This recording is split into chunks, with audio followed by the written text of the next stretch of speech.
Marty, what will you do to pull us, this is a two-part question, what will you do to pull us out of this recession, and why are you the best person or the best choice to get this done?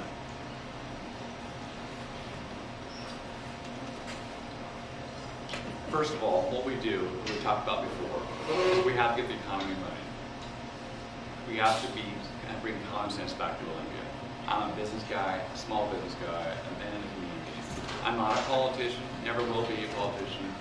I know what you're going through. I know what our neighbor's going through. I can understand. When you relate and understand, you can represent the people you listen to and work with. What we do is we need to rein in our spending. We are spending way too much, 33% increase in the last 4 years. The largest increase in our state history. We need to balance according to actual budget, actual revenues. Our revenues are down because people aren't working. Okay. We need to cut waste. Brian Sontag found $3.6 or $3.8 billion in waste. Let's deal with those issues. Let's be stewards of other people's money, or taxpayers' money first. And then why am I the right person? Because I'm in there with you. I'm fighting for my family and my kids' future and your kids' future and this community's future. So I'm asking for support. Thank you. Chris? Why am I the right person? Because I am truly independent. I'm not going down to represent any party. I'm going down to represent the people. I have got the skill set, the knowledge set of business, of insurance, of legal, of retail. My background has prepared me in all aspects of what needs to be done down in Olympia. I understand these things.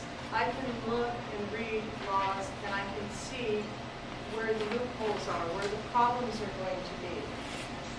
Everybody down in Olympia passed this Real Estate Distress Act, and it virtually shut down the realtors in this state because nobody could see past the words written. Nobody can look at the unintended consequences. It is something that I do. This is what's needed down there. That is why I am the person to go down and do this job. Well, so this is what I do for a living, and I think our state, you know, if you think about economic development, it's a lot like a business selling a product. There's two things we need to do. One, we need to improve our product, and two, we need to sell it better.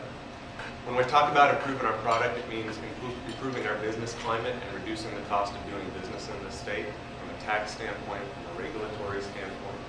It means making investments in infrastructure so that development projects can get out of park and into drive.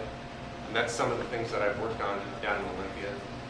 It means making smart investments in workforce development so people are actually prepared to take on the jobs not just today but tomorrow.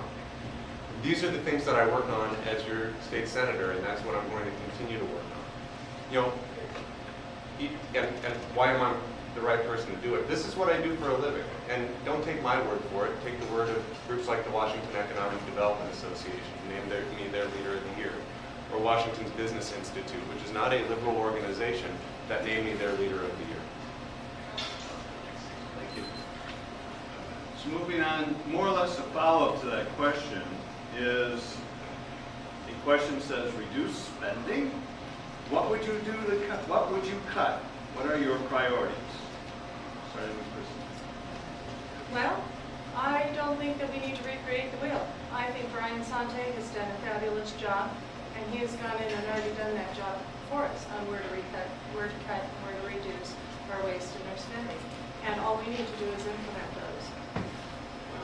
Down in Olympia, they have the philosophy of everybody gets a certain budget. Every department gets a certain amount of money, and everybody spends all of that money because if they don't, they won't get more. We need to change that philosophy.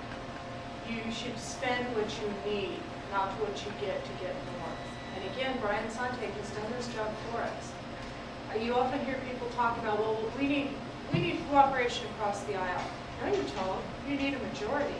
Unfortunately, we've had a majority down there that could have implemented all of these things and made the change. They have not. That's why I need to get down there and make sure it happens. So I think there's some realities we need to talk about up front. I mean, if you look at actually, you know, two things that are in play here. One is population growth, and the second is inflation. If you look over time, state spending is actually reasonably flat when you factor in those two things. That said, the state is facing enormously difficult times, and clearly you have to cut state spending. So what do? Well, first, there are some things the state simply can't afford to do anymore. I'll give you an example. This last year, Larry Sequist and I pulled $1.5 million out of the state budget that was going to go toward decorative lights on the Narrows Bridge. When you are laying off school teachers, I don't think you should spend $1.5 million putting decorative lights anywhere. Two, there are some lines of business the state should get out of. Things like the state print shop, I think, are in a real question whether the state should be employing people to make copies. Three, there are some things the state can do cheaper. I worked on the bridge budget, cutting overhead costs from 22 employees to 7. We need to do that in every functional area of state government.